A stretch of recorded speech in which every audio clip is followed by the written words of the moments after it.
Subscribe now and press the bell icon. Never miss an update. Hello friend, welcome you all teachers point by Alok sir. Basically आज की ये particular जो science की class है, जहाँ पर आज हम डिस्कस करेंगे एंटीबॉडी के बारे में, यानी जो हमारे जो शरीर होता है, हमारी जो बॉडी होती है, उसमें किस तरीके से एंटीबॉडी डेवलप होती है ताकि हम कोरोना वायरस से बेटर तरीके से फाइट कर सकें। और आज हम देखेंगे कि हमारा बॉडी किस तरीके से कोरोना वायरस से फाइट करती है, हमारा इम्यूनिटी सिस्टम कैसे काम करता है, ठीक है। और ख़ास तौर पे जो कोरोना की वैक्सीन होती है वो भी हमारी बॉडी के साथ कैसे काम करती है और कैसे वो कोरोना को ख़त्म करेगी, वो सारी चीज़ों के बारे में हम आज डिस्कशन करेंगे। तो इस हमारी क्लास में आप लास्ट तक बने रहिएगा। लास्ट तक आप बने रहेंगे तो आपको सारे डाउट जितने भी आपको रिगार्डिंग द कोरोना या रिगार्डिंग द एंटीबॉडी या रिगार्डिंग द आपके इम्यूनिटी सिस्टम, जितने भी डाउट्स होंगे सारे आपके आज क्लियर हो जाएंगे। तो आप हमारे साथ बने रहिएगा। चलिए हम कंटिन्यू करते हैं अपनी क्लास को। तो अगर हम बात करें तो बेसिकली जो हमारी बॉडी होती है, बॉडी में जो एंटीबॉडी या कह सकते हैं जो इम्यूनिटी सिस्टम जो हमारा काम करता है, वो किसके थ्रू काम करता है? WBC की। अगर हम WBC की बात करें तो बेसिकली आपको पता होगा कि हमारे जो बॉडी होती है उसमें लगभग 5 से 6 लीटर जो हमारा ब्लड पाया जाता है। और जो ब्लड होता है बेसिकली दो पर्टिकुलर पार्ट से मिलकर बना होता है। पहला पर्टिकुलर पार्ट जो होता है वो सॉलिड पार्ट्स होता है और दूसरा होता है आपका लिक्विड। सॉलिड पार्ट की अगर हम बात करें तो शरीर में 45% जो ब्लड होता है, ब्लड का 45% जो होता है वो सॉलिड होता है और जो 55% जो होता है वो लिक्विड पार्ट होता है। और लिक्विड पार्ट में आपका आता है प्लाज्मा और सॉलिड पार्ट के अंतर्गत आपका RBC यानी रेड ब्लड कॉर्पस और WBC यानी वाइट ब्लड सेल और प्लेटलेट्स आते हैं। जहां पर WBC जो होता है वो बॉडी का एक बॉडीगार्ड की तरीके से, अंग रक्षक की तरीके से काम करता है। जो डिफरेंट काइंड्स ऑफ डिसीजेस जो हमें होती हैं उन सारी रोगों से हमारे शरीर से लड़ता है। और शरीर में जो भी आपके कह सकते हैं इम्यूनिटीज़ होती हैं या जो रोग होते हैं उनसे हमारे शरीर की सेफ्टी करता है। तो सबसे पहले हम WBC के फंक्शंस के बारे में डिस्कशन करें तो बेसिकली इसका जो मेन फंक्शन है वो है हमारे सिस्टम शरीर को इम्यूनिटी प्रोवाइड करना या रोग प्रतिरोधकता क्षमता प्रोवाइड करना।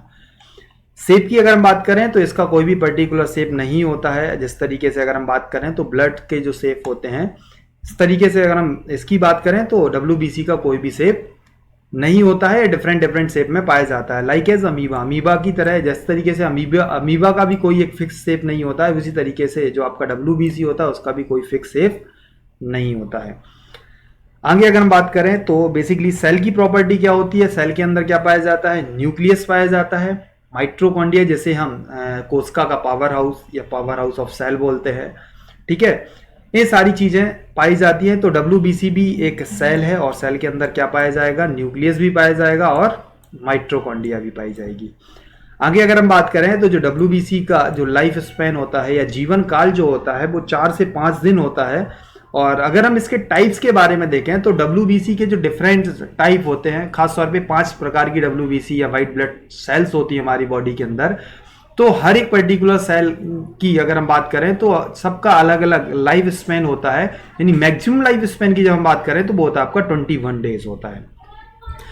जो WBC होता है वो हमारे शरीर में बोन मैरो के अंतर्गत बनता है, ठीक है।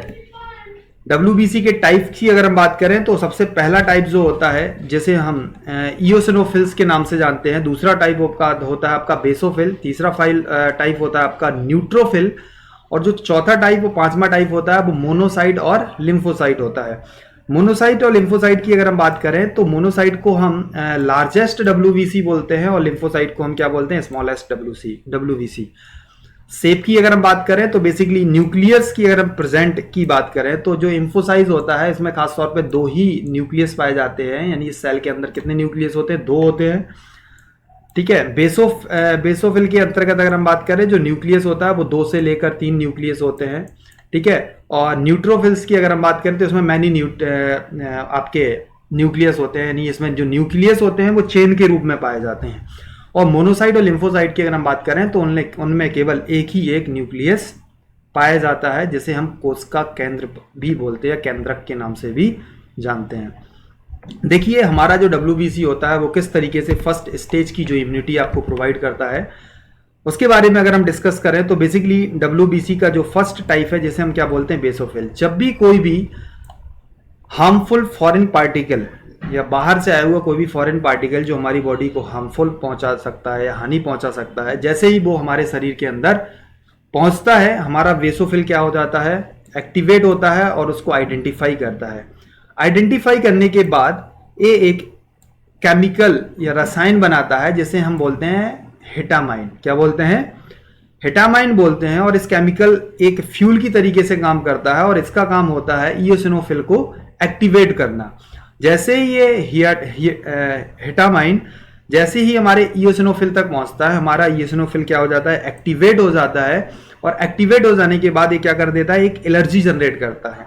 और जैसे ही हमारे शरीर जो एलर्जी जनरेट करता है, हमें छींक आती है, खांसी आती है, या हमें कह सकते हैं कि जुकाम हो जाता है, जिसके थ्रू जो आपके नॉन लिविंग पार्टिकल्स या फॉरेन पार्टिकल जो हमारे बॉडी के अंदर इनहेल या ऑक्सीजन के थ्रू हमारे बॉडी के अंदर पहुंच चुके हैं, जो हमारी बॉडी को हार्म पहुंचा सकते हैं, उनको क्या कर देता है, हमारी बॉडी से दूर कर देता है। किसके थ्रू? एलर्जी के थ्रू। यानी फर्स्ट लेवल की जो आपकी इम्यूनिटी प्रोवाइड करता है वो कौन करता है? इयोसिनोफिल और बेसोफिल करता है। आगे अगर हम बात करें, इसमें मेन इंपॉर्टेंट जो पॉइंट है वो आपको याद रखना है कि जो ये पार्ट जो फर्स्ट लेवल की जो इम्यूनिटी हमें प्रोवाइड की जाती है way only and only for non living particles जो होते हैं या नॉन लिविंग तत्व जो होते हैं, जो हमारे शरीर के अंदर पहुंच जाते हैं, जिससे हमारे शरीर को नुकसान हो सकता है, उनसे ही आपको इम्यूनिटी प्रोवाइड करते हैं। कौन? बेसोफिल और इयोसिनोफिल। आगे अगर हम बात करें तो लिविंग पार्टिकल्स की जब हम बात करते हैं कि लिविंग पार्टिकल जब हमारी बॉडी के अंदर पहुंचता है और हमारे बॉडी में डिफरेंट काइंड्स ऑफ डिसीज पैदा करता है, उनसे हमारा जो बॉडी होता है वो किस तरीके से फाइट करता है, तो सेकंड लेवल इम्यूनिटी सिस्टम में हम इसको देखेंगे। और इसके अंतर्गत हम WBC का जो तीसरा टाइप है, जिसे हम बोलते हैं न्यूट्रोफिल। इस न्यूट्रोफिल का काम क्या होता है कि जो लिविंग पार्टिकल्स हैं उनसे हमारी बॉडी की सेफ्टी करना, जो हमारी बॉडी में डिफरेंट काइंड्स ऑफ डिसीज पैदा कर रहे हैं। बेसिकली न्यूट्रोफिल जो होता है वो दो तरीके से काम करता है। एक तो होता है इसका पार्ट सेल ईटिंग और दूसरा होता है सेल ड्रिंकिंग। सपोज दैट अगर हम बात करें, हमारी बॉडी के अंदर क्या पहुंच गया, बैक्टीरिया पहुंच गया है या फंगस पहुंच गया है। बेसिकली बैक्टीरिया और फंगस दोनों क्या है, आपके लिविंग पार्टिकल्स हैं, ठीक है। बट अगर हम वायरस की बात करें तो वायरस को ना तो हम लिविंग के अंतर्गत लेते हैं और ना ही नॉन लिविंग के अंतर्गत लेते हैं। उसकी प्रॉपर्टी हम आगे अभी डिस्कस करेंगे, जहां पर हम कोरोना वायरस भी के बारे में भी हम जानेंगे। तो अगर हम बात करें, जैसे ही कोई भी बैक्टीरिया या फंगस हमारी बॉडी के अंदर ड्यूरिंग द इनहेल अंदर पहुंचती है, तो ये क्या करता है, बेसिकली जो आपका न्यूट्रोफिल होता है, ये उस पर्टिकुलर जो पार्टिकल्स होते हैं उन्हें या तो खा जाता है या फिर उसके अंदर जो साइटोप्लाज्म होता है या जिसे हम बोलते हैं कोशिका द्रव। बेसिकली आपने देखा होगा सेल का कुछ सपोज दैट इस तरीके से एक स्ट्रक्चर है। इस स्ट्रक्चर में आप अगर हम बात करें, स्टार्टिंग में इसके सेंटर पे सपोज दैट केंद्रक है, यहाँ पर अगर हम बात करें तो ये माइट्रोकॉन्ड्रिया है, ठीक है। और यहाँ पर इस पर्टिकुलर पूरी सेल में क्या भरा है, कोशिका द्रव, ठीक है। अब खासतौर पे सेल ईटिंग का काम, जब सपोज दैट ये जो बैक्टीरिया है जब इस पर्टिकुलर सेल के से इंटरेक्शन में आता है, तो या तो ये पर्टिकुलर जो WBC सेल होती है वो तो या तो फिर इस पर्टिकुलर बैक्टीरिया को खा जाती है और खा जाने के बाद इसके अंदर ये बैक्टीरिया क्या हो जाता है, मर जाता है। या फिर दूसरी प्रॉपर्टी हो सकती है कि हर एक पर्टिकुलर सेल के अंदर साइटोप्लाज्म पाया जाता है, जिसे हम कोशिका द्रव बोलते हैं। और इसी कोशिका द्रव के कारण ही हमारी सेल क्या रहती है, जिंदा रहती है। तो सेल ड्रिंकिंग में क्या होता है कि जो भी आपकी बैक्टीरिया की सेल्स हैं, इसका जो कोशिका द्रव होता है इसे पी लिया जाता है। किसके थ्रू पी लिया जाता है, न्यूट्रोफिल के थ्रू पी लिया जाता है। अब न्यूट्रोफिल जो सेल है वो क्या कर रही है, साइटोप्लाज्म को क्या कर ले रही है, पी ले रही है। जिससे जब अब अगर हम बात करें तो बैक्टीरिया के अंदर जो भी आपका कोशिका द्रव्य वो खत्म हो चुका है, तो वो बैक्टीरिया ऑटोमेटिकली क्या हो जाएगा, डेड हो जाएगा, यानी मर जाएगा। और इससे हमारे सिस्टम को, शरीर को क्या मिल जाएगी, इम्यूनिटी मिल जाएगी। और वो पर्टिकुलर जो बैक्टीरिया, जो फंगस की जो सेल्स हैं जो हमारी बॉडी को हार्म पहुंचा सकती थी, उन सारी चीज़ों से हमारी बॉडी क्या हो जाएगी, सेफ हो जाएगी। और तो इस तरीके से हमारी जो बॉडी होती है वो सेकेंड लेवल इम्यूनिटी हमारी बॉडी प्रोवाइड करवाती है हमें, ठीक है। कंडीशन ये है कि ये पर्टिकुलर जो न्यूट्रोफिल होता है वो किस पर काम करता है, ओनली फॉर लिविंग पार्टिकल्स पे काम करता है। यानी वो पर्टिकुलर पार्टिकल्स जो लिविंग होते हैं, जैसे कि बैक्टीरिया हो गया, वायरस हो गया, बैक्टीरिया और फंगस हो गया। वायरस की अगर हम प्रॉपर्टी की बात करें तो वायरस थोड़ा सा डिफरेंट होता है एज कंपैरिजन देन बैक्टीरिया और फंगस के। वायरस की जब हम बात करते हैं तो वायरस को ना तो हम लिविंग के अंतर्गत ले सकते हो, ना ही नॉन लिविंग के अंतर्गत ले सकते हैं। वायरस क्या होता है कि जब वो शरीर के बाहर होता है, जब शरीर के बाहर होता है तो वायरस किस तरीके से ट्रीट करता है, नॉन लिविंग पार्टिकल्स की तरह काम करता है। और जैसे ही जब हमारे शरीर के अंदर पहुंचता है और शरीर के अंदर पहुंचते ही ये क्या किस तरीके से काम करने लगता है, एक लिविंग पार्टिकल्स के तरीके से काम करने लगता है और शरीर के अंदर पहुंचते ही ये आपस में चेन बनाना, ये श्रृंखला बनाना चालू कर देता है और मैनी वायरसेस जनरेट कर देता है। और जैसे ही हम इंट्रैक्शन में आते हैं तो कुछ वायरस ऐसे भी होते हैं कि जो दूसरे पर्सन से इंट्रैक्शन के आने के बाद स्प्रेड हो जाते हैं, और कुछ वायरस ऐसे भी होते हैं कि जो शरीर के अंदर ही स्प्रेड होते रहते हैं और अपनी पूरी चेन बना लेते हैं। तो बेसिकली वायरस से जो हमें इम्यूनिटी प्रोवाइड कर रही है वो third level immunity system provide करता है, जिसे हम एडवांस इम्यूनिटी के नाम से भी जानते हैं।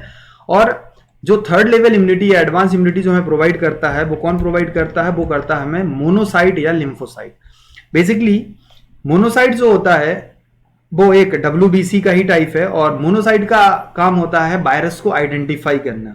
जैसे ही आइडेंटिफाई करता है कि हमारी बॉडी के अंदर कोई भी पर्टिकुलर वायरस पहुंच गया है, ये क्या करता है, एक एंजाइम या रसायन बनाता है जिसे हम क्या बोलते हैं, साइटोकाइन बोलते हैं। क्या बोलते हैं, साइटोकाइन। ये खासतौर पर एक ईंधन की तरीके से काम करता है और ये साइटोकाइन जैसे ही मोनोसाइट बनाता है और बनाने के बाद ये साइटोकाइन कहाँ ट्रांसफर करता है, ट्रांसफर करता है लिम्फोसाइट में। लिम्फोसाइट में जब ये साइटोकाइन नामक जो केमिकल होता है वो ट्रांसफर हो जाता है और लिम्फोसाइट क्या हो जाता है, एक्टिवेट हो जाता है। एक्टिवेट हो जाने के बाद जो ये लिम्फोसाइट है वो हमारे शरीर के अंदर एंटीबॉडी बनाना चालू कर देता है। एंटीबॉडी इज द सेंस होता है कि एक पर्टिकुलर सपोज दैट वायरस की अगर हम बात करें तो इस टाइप का एक वायरस है, जैसा कि आप देख रहे हैं यू शेप में सपोज दैट एक वायरस है। जब आप इसकी एंटीबॉडी ये हमारा क्रिएट करता है लिम्फोसाइट, तो इस तरीके से एक एंटीबॉडी क्रिएट कर सकता है, एक लॉक लगा सकता है। ठीक है, वायरस पर जब ये क्या लगा देगा, लॉक लगा देगा, तो वायरस जो आपस में रेप्लिकेट नहीं हो पाएगा, अपनी श्रृंखला नहीं बना पाएगा और आगे भी स्प्रेड नहीं होगा। और एंटीबॉडी क्रिएट हो जाने के बाद हमारा शरीर जो होता है वो वायरस से लड़ने लगता है और वायरस को मार देता है। और लिम्फोसाइट एंटीबॉडी बनाने के बाद इसी पर्टिकुलर एंटीबॉडी को किसमें फॉरवर्ड कर देता है, वो हमारे ब्लड के जो प्लाज्मा है, प्लाज्मा के साथ इस एंटीबॉडी को मिला देता है। और प्लाज्मा की अगर बात करें तो प्लाज्मा एक तरल पदार्थ होता है जो खासतौर पे हम जैसा कि आपको स्टार्टिंग में मैंने बताया कि ब्लड के अंदर जो मैक्सिमम पार्ट यानी 55% जो पाया जाता है वो क्या पाया जाता है, हमारा प्लाज्मा पाया जाता है। और इस प्लाज्मा में खासतौर पे अगर हम बात करें तो 92%, 55 का 92% जो होता है वो क्या होता है, हमारा वाटर होता है। 7% जो होता है इसके अंदर प्लाज्मा प्रोटीन होता है। जो 1% होता है जहां पर हमारा सॉल्ट और मिनरल्स होते हैं। तो इसी प्लाज्मा वाले पार्ट में किसको मिला देता है, वो हमारा एंटीबॉडी को मिला देता है। जब एंटीबॉडी हमारे प्लाज्मा वाले पार्ट में मिलती है तो एंटीबॉडी भी आपस में क्या होती रहती है, चेन बनाती रहती है, रेप्लिकेट होती रहती है और हमारे पूरे शरीर में फैल जाती है। और पूरे शरीर में फैलने के बाद जितने भी जो वायरस हमारे शरीर में रेप्लिकेट हुए उनके साथ ही क्या कर लेती है, एक बॉन्ड बना देती है और वायरस को आगे बढ़ने से रोक देती है और साथ ही साथ खत्म कर देती है।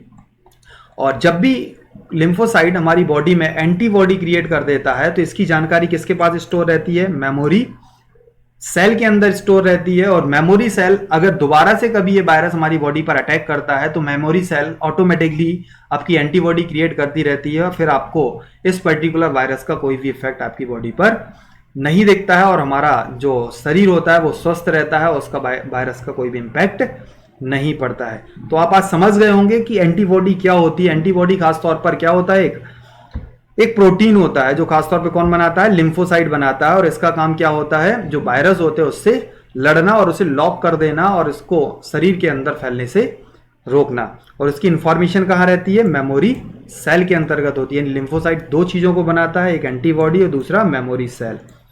क्लियर। आज जैसे कि आपने सुना होगा एक वर्ड होता है आपका प्लाज्मा थेरेपी। प्लाज्मा थेरेपी की अगर बात करें तो प्लाज्मा थेरेपी भी एक वही प्रोसेस है जैसे कि अगर हम मान लें कि सपोज दैट किसी पर्सन को क्या है, कोरोना वायरस है। जब एक पर्सन को कोरोना वायरस है और उसका इम्यूनिटी सिस्टम अच्छा है तो जैसे ही उसको कोरोना वायरस होगा, स्टार्टिंग में जो हमारा फर्स्ट लेवल जो आपकी इम्यूनिटी सिस्टम उस पर काम करेगी तो वो क्या करेगी, सबसे पहले एलर्जी के थ्रू उस पर्टिकुलर जो वायरस है उसको हमारे जो शरीर है या कह सकते हैं नाक या मुंह जिसके थ्रू वो हमारे शरीर में इनहेल हुआ है उसको बाहर निकालने की कोशिश करेगी ड्यूरिंग द छींक के थ्रू भी कह सकते हैं या जुकाम के थ्रू भी हम कह सकते हैं।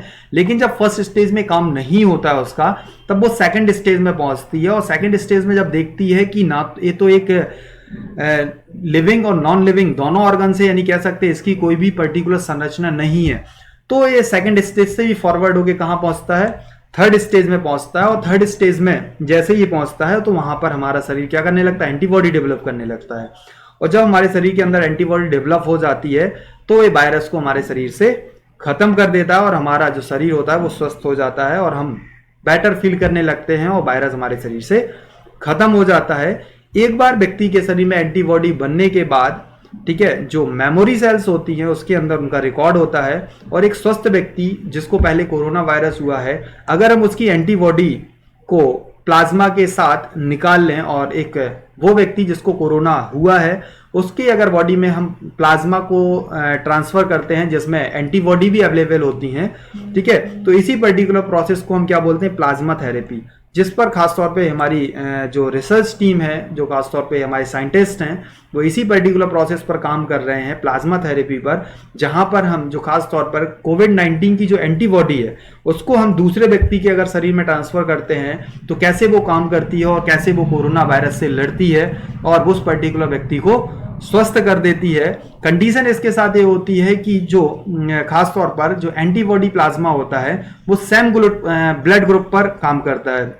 ऐसा नहीं है कि एक पर्टिकुलर व्यक्ति का ए ग्रुप है और दूसरे का बी ग्रुप है, हम उसमें डिफरेंट ग्रुप में अगर हम एंटीबॉडी को ट्रांसफर करते हैं तो उसका भी आपका डिसएडवांटेज हो सकता है। तो इनिशियल फेजेस में ये सारी चीजें अभी ट्रायल पे चल रही हैं, जहां पर चूहों पर या कह सकते हैं मैनी काइंड्स ऑफ एनिमल्स पर इन्हें टेस्ट किया जा रहा है।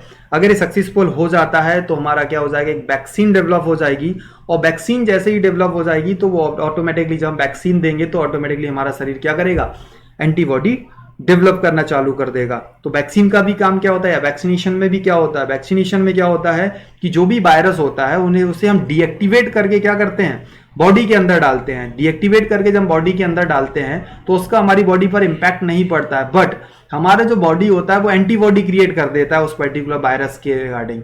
और उसी एंटीबॉडी को कहां पर, सेल्स में, जैसे कि अगर हम बात करें मेमोरी सेल्स में स्टोर कर लेता है उसकी रिकॉर्ड, और कभी भी हमारे शरीर में वो वायरस जब आता है तो हमारी एंटीबॉडी उस वायरस से लड़ पाती है और हमारे शरीर में वो पर्टिकुलर डिसीज नहीं हो पाती है। जैसे कि आप अगर हम बात करें तो आपने देखा होगा कि जो पोलियो की आपको वैक्सीन दी जाती है, पोलियो की वैक्सीन में भी वही होता है कि आपको पोलियो की जो एंटीबॉडी खासतौर पे बनाने के लिए हमें वैक्सीन दी जाती है, जहां पर डीएक्टिवेटेड हमें क्या दिया जाता है, पोलियो का जो वायरस होता है वो डीएक्टिवेटेड वायरस हमें दिया जाता है और उसके साथ हमारे शरीर में एंटीबॉडी डेवलप हो जाती है। फिर हमें आगे कोई भी पर्टिकुलर इस टाइप के वायरस अगर हमारी बॉडी में आता है तो हमें वो पर्टिकुलर डिसीज का कोई भी इफेक्ट नहीं पड़ता है।